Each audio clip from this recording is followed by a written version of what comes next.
In this video, we're going to talk about graphing cylinders. So for our first example, let's graph x squared plus y squared equal 4. Well, I want to compare what would happen in 2D versus what would happen in 3D.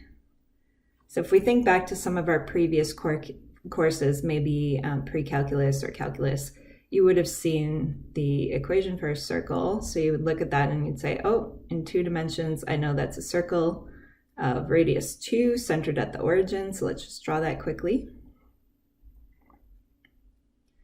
Okay, so there we go. But in 3-dimensional space, let's think about what's happening.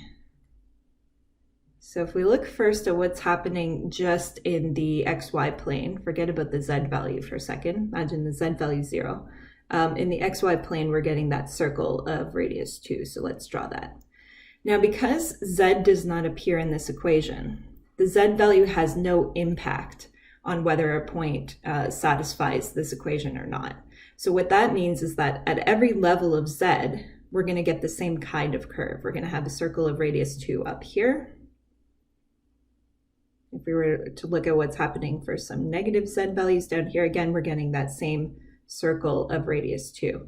So what this actually produces is a cylinder. I'm going to draw that cylinder just by drawing some vertical lines here through those points. That's usually how we represent it. So you can either call this a cylinder, or if you really want to emphasize what the shape of the cross section is, we sometimes say circular cylinder. So cylinder or circular cylinder, either way.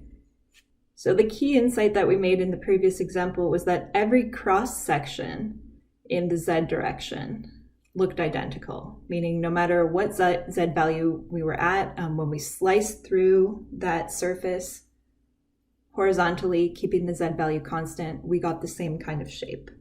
And that's going to happen anytime that an equation is missing a variable. So let's say this. If the equation is missing a variable,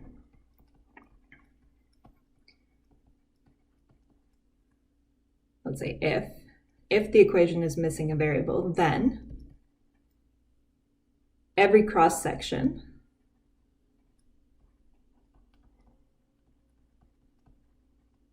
along that axis is identical.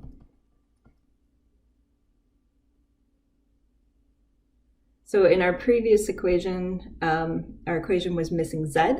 So every cross section along the z-axis was identical. Okay, let's try another example. We'll see how that can help us with graphing more general cylinders. So for our next example, our last example actually for this video, let's graph the surface z equal x squared. Okay, well, just imagine for a second that we were just in 2 dimensions. And let's say our 2 variables were called x and z. So we would normally write x along the horizontal axis, and then z could be the vertical axis in this case. So that would be a familiar parabola. It would be opening upwards in the z direction. If you just think about the more familiar y equal x squared, you could say that that would be opening upwards in the positive y direction. And so if we just change the name of y to z, it should be opening in the positive z direction.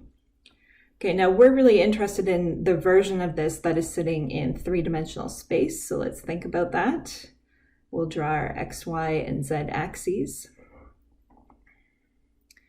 Okay, so here we have our x and z axes, just positioned slightly differently than they were in our first picture.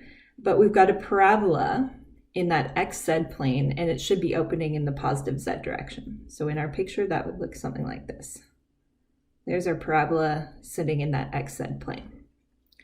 Now, because y is missing from this equation, we would expect that every cross section along the y-axis is going to look identical. So no matter what your y value is, let's say you're over here, you're getting another copy of that same parabola. Okay, so same parabola sitting over here. Even if your y value were negative, you could draw a little dotted line to extend that y-axis in the negative direction to have another copy of the parabola sitting there. Okay, so the way we're going to form this into a clean picture, we're going to draw a line joining the top back point that we've drawn on this section of the parabola.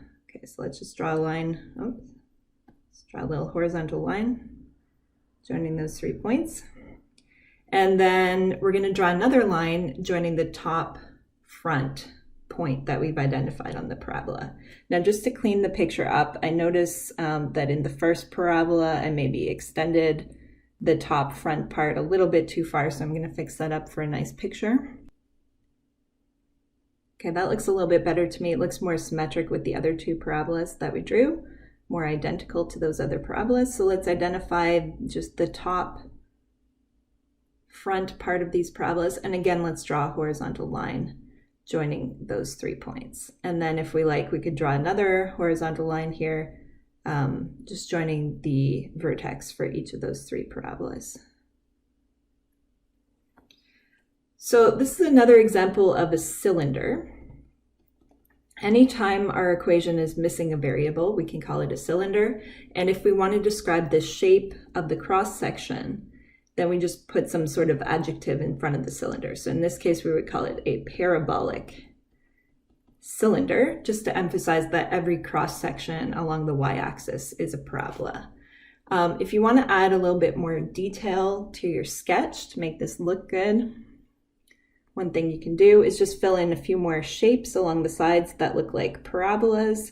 Particularly if you just do this along the front of the cylinder, that might look good. So we could draw a few more arcs like that just to fill that in. And that way you're making a distinction when you look at this between the front and the back side. Just makes it a little easier to understand the perspective. So in summary of what we said in this video, if an equation is missing a variable, then every cross section along the axis of the missing variable is going to be identical. And in that case, we call our surface a cylinder. Could be a circular cylinder, a parabolic cylinder, etc., just depending on what the shape of the cross section is. Thanks for watching.